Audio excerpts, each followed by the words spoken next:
Nesse vídeo eu quero responder para você por que será que existem boas empresas, bons negócios da Bolsa de Valores, como Bradesco, Fleury, Ezetec, M. Dias Branco, que perdem para o CDI. E também vou tratar aqui a respeito de outras questões recorrentes aqui com a minha audiência. Vem comigo. Salve, salve, investidor, como é que você está?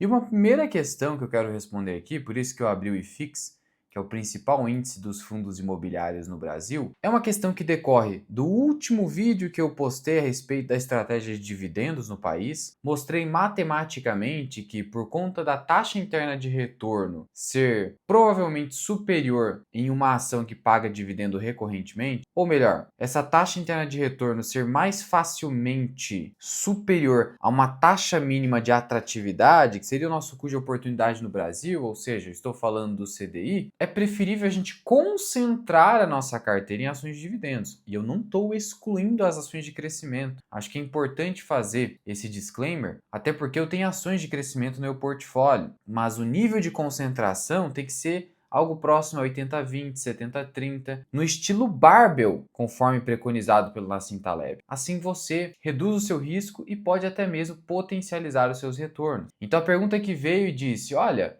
por que você não coloca tudo de dividendo? Já falei, eu nunca tinha dito que é só para colocar em dividendo. Você pode, se você quiser. Você, eventualmente, por conta da idade, por conta do perfil de risco, você pode. Tudo isso tem que ser avaliado caso a caso, algo que eu faço na minha consultoria. Eu sou consultor de investimentos, eu avalio o seu caso detalhadamente, elaboro um parecer técnico devidamente detalhado a respeito do seu caso, explicito, montamos o portfólio, fazemos os ajustes, tudo isso comigo mesmo. Eu não delego esse trabalho, porque às vezes você contrata aí uma consultoria, fica delegando, não é aquela pessoa que você queria.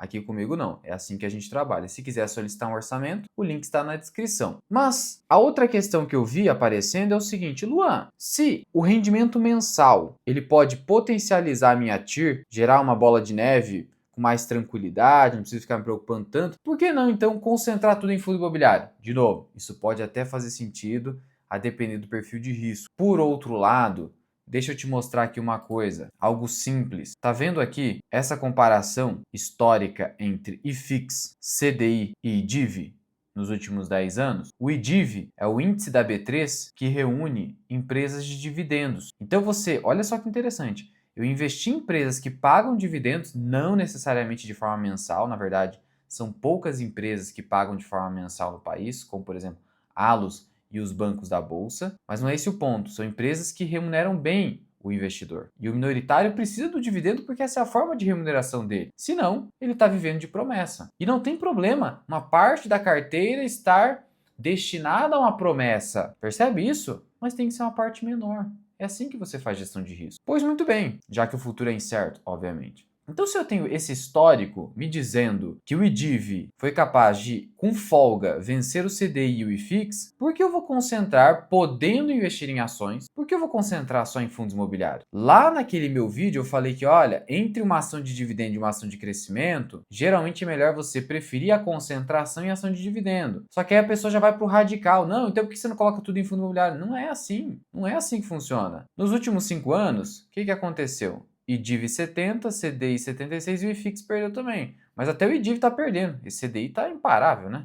Nos últimos anos. Ciclos funcionam assim. E nos últimos 2 anos, o IDIV está acima. Portanto, perceba, se eu, que sou ainda um pouco jovem, estou com 31 anos, posso concentrar meu patrimônio em ações de dividendos, por que eu vou concentrar em fundos imobiliários? Não. A questão da taxa interna de retorno diz respeito a você ser remunerado periodicamente. Não precisa ser uma remuneração mensal. E veja que a remuneração mensal do fundo imobiliário foi insuficiente para conseguir vencer no longo prazo o IDIV. Então, longo prazo, eu estou falando de 10 anos. Longo prazo, as ações são imparáveis, especialmente as de dividendos. Porque se eu coloco o Ibovespa aqui na brincadeira, ganhou também do IFIX, então o Ibovespa venceu, mas não venceu do IDIV, percebe? Então a diversificação te salva. O ponto é como eu vou estabelecer essa diversificação, de acordo com o meu perfil de risco, as minhas necessidades, as minhas preferências temporais e outros fatores. Então não é porque o fundo imobiliário paga rendimento mensal que ele vai te entregar um retorno de longo prazo superior a uma carteira de ações de dividendo. Não, há uma diferença aqui gritante. Por outro lado,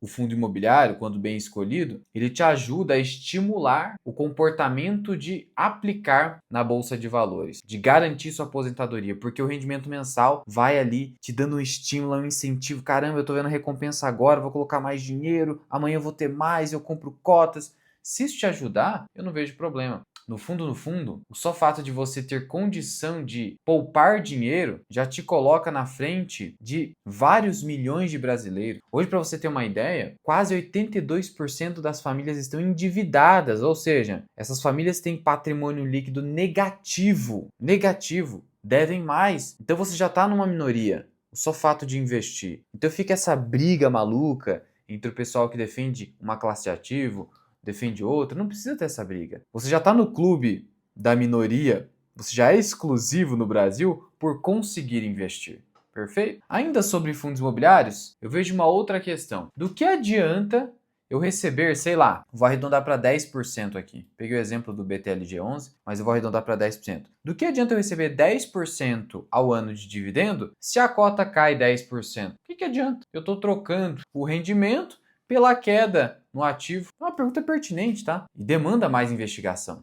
E aí o que acontece? Primeiro eu preciso partir do pressuposto de que você está escolhendo bons ativos. Porque se você estiver escolhendo ativos ruins, não interessa se é ação, se é estoque no exterior, não interessa o ativo. Ele vai cair, ele vai cair. Agora, se você está escolhendo bons ativos, eu posso presumir que a tendência é de alta. Acontece que o fundo imobiliário ele te paga rendimentos mensais. Só por aí já há uma dificuldade intrínseca na valorização. Porque você já está sendo remunerado todos os meses. Então, a maior parte do seu retorno, sem sombra de dúvida, virá do rendimento. Só que você está falando, mas tudo bem, eu entendo isso, mas eu não quero que minha cota caia de modo a anular o rendimento obtido, ainda que pago mensalmente. Perfeito. Por isso a necessidade de você avaliar o desempenho de um ativo no longo prazo. Você não pode analisar o desempenho de um ativo num prazo inferior, sabe ao quê? A 5 anos. Não dá. Sabe por quê? Porque eu não sei se você sabe, mas existe a regra de 72. O que é a regrinha de 72? Se eu dividir 72 por 15,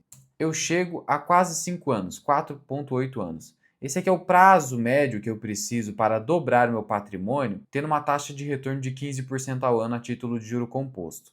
Por que eu trouxe isso aqui? Porque se você investir em alguma coisa, em algum empreendimento, fora da bolsa, você espera receber todo o seu capital de volta, pelo menos, né? Ou seja, um retorno de 100%. E me parece razoável esperar isso num prazo de 5 anos, né? 5 anos. Você poderia achar, nossa, 5 anos é 20% ao ano, se fosse juro simples. Não, é juro composto. Em juro composto, 5 anos é 15% ao ano. Olha só, olha como muda. Então não dá para eu avaliar o desempenho de um ativo sem antes esperar pelo menos 5 anos. E em se tratando de renda variável, seria melhor até mais do que isso. Por isso que a gente olha no retorno histórico algo mais longo. Deixa eu pegar aqui 5 anos. Em 5 anos, o BTLG só entregou 53%, não foi tão bom mesmo. Mas acontece que o BTLG venceu o IFIX. Então veja que na verdade a renda variável sofre nesse período. Até mesmo o IDIV não foi grande coisa, ó. O IDIV 75%, ficando praticamente equivalente ao CDI. Então, o que acontece? Ciclo de aperto monetário, de juros subindo fortemente, cara, fica difícil de ganhar do CDI mesmo, fica bem difícil. Agora, vamos pegar um prazo longo? Prazo longo aí, a brincadeira é outra, né? Eu vou até tirar aqui o IDIV para não poluir a comparação, 300% contra 142% do CDI. Então, veja a importância de alongar o prazo. Então, aqui, nesse caso, pensando em retorno total, eu ganhei muito mais do que a renda fixa nesse ativo. E aí o que acontece?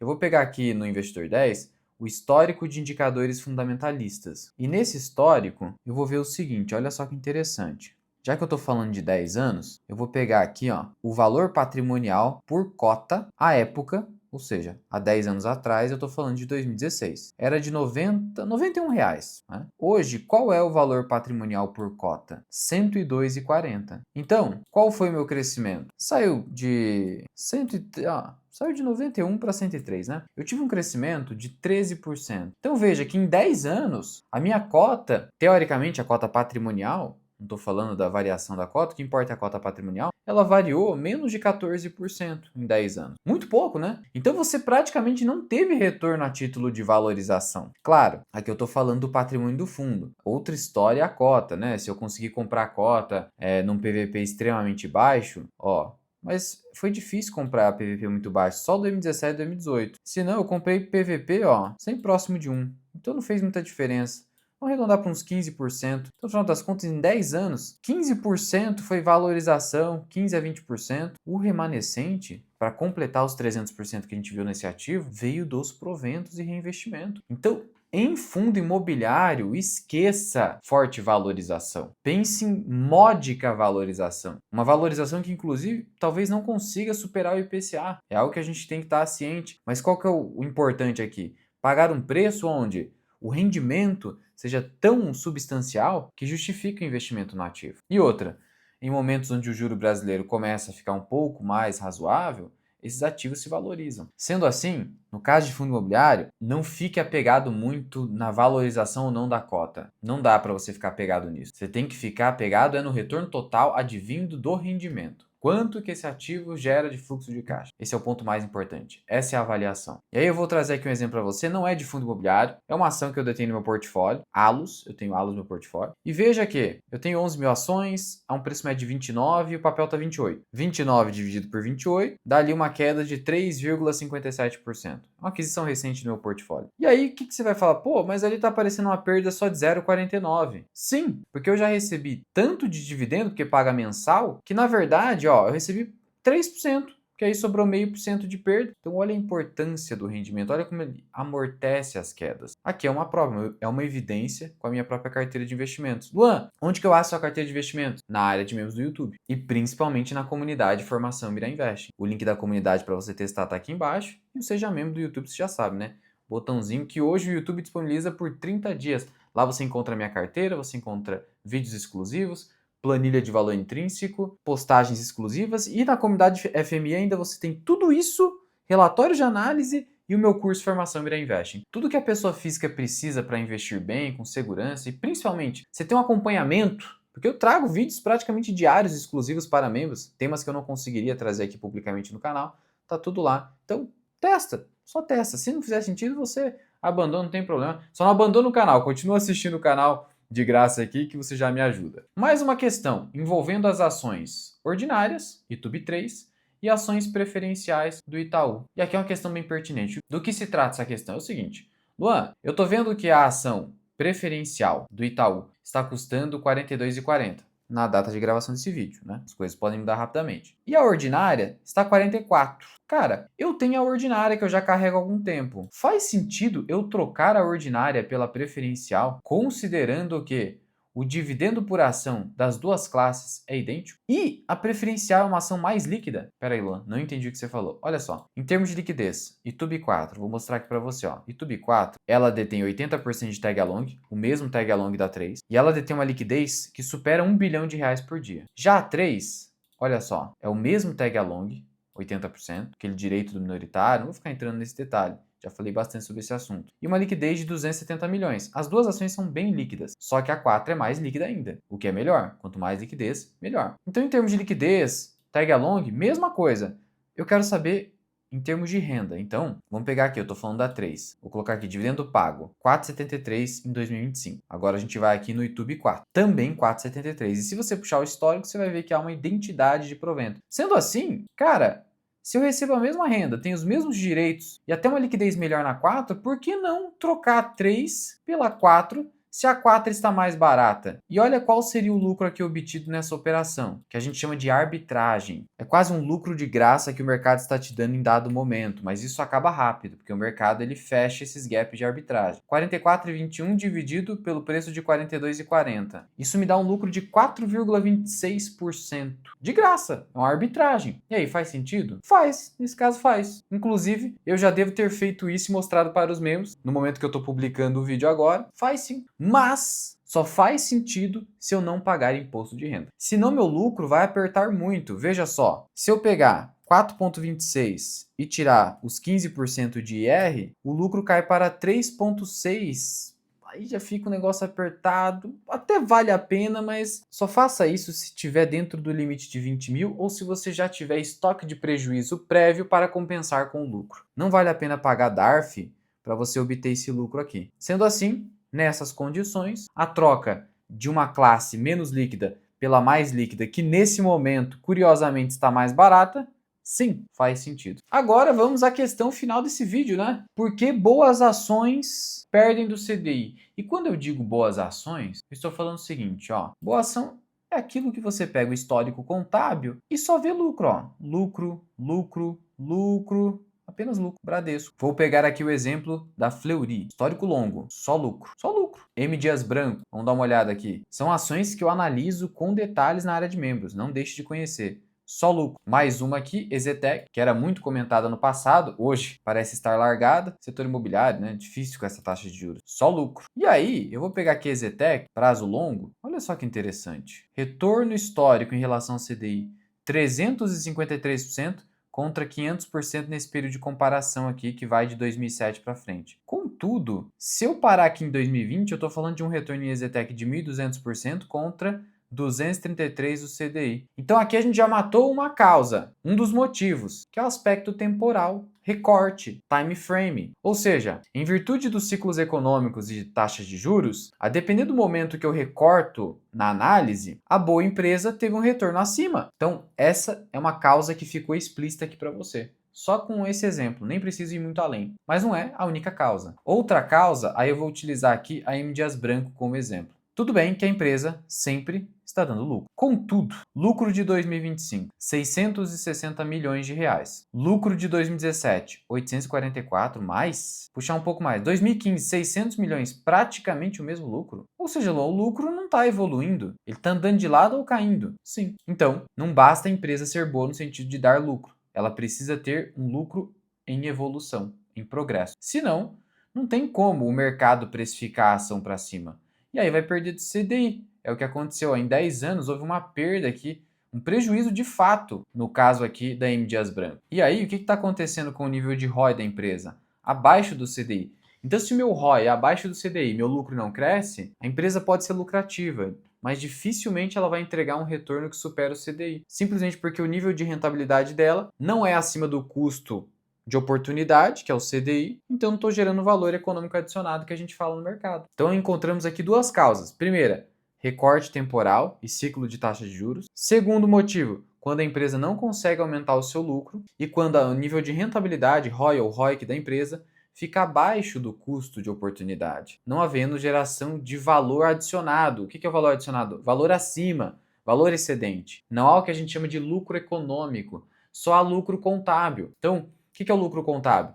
Se eu coloco R$ 100 no investimento e após 10 anos retiro R$ 300, eu tive um lucro de R$ 200. Lucro contábil. Agora, se eu pegasse os mesmos R$ 100 e colocasse na renda fixa e obtivesse os mesmos R$ 300, se eu comparar essa operação com a operação anterior que eu investi, sei lá, um negócio mais arriscado, no fundo, houve o mesmo lucro contábil nos dois casos. Só que no primeiro caso, como não houve um excedente em relação ao segundo caso, que é menos arriscado, não teve lucro econômico, excedente. Então só há lucro econômico, só há valor econômico adicionado quando a operação de investimento supera o custo de oportunidade, que é a operação similar menos arriscada. Então, essa é a avaliação que a gente tem que fazer. E aqui no caso da Fleury, a gente pode ter uma outra causa relacionada a valuation. Eu já falei sobre isso sobre BB Seguridade. O pessoal pagava 15 vezes os lucros no passado e eu falei, olha, esse múltiplo é muito esticado. Agora, o múltiplo atual eu estou dizendo quando a ação estava 35, 36, o múltiplo, que é um índice preço-lucro, para uma empresa dessa qualidade, abaixo de 8 vezes os lucros, aí já ficou exagerado. Então depende do preço que eu pago. Porque se eu pagar muito caro, aí o CDI pode me vencer, ainda mais o CDI com esse histórico absurdo no Brasil. Então, olha, hoje a Fleury negocia um PL de 13, mais razoável, mais pé no chão. Mas chegou a negociar a PLs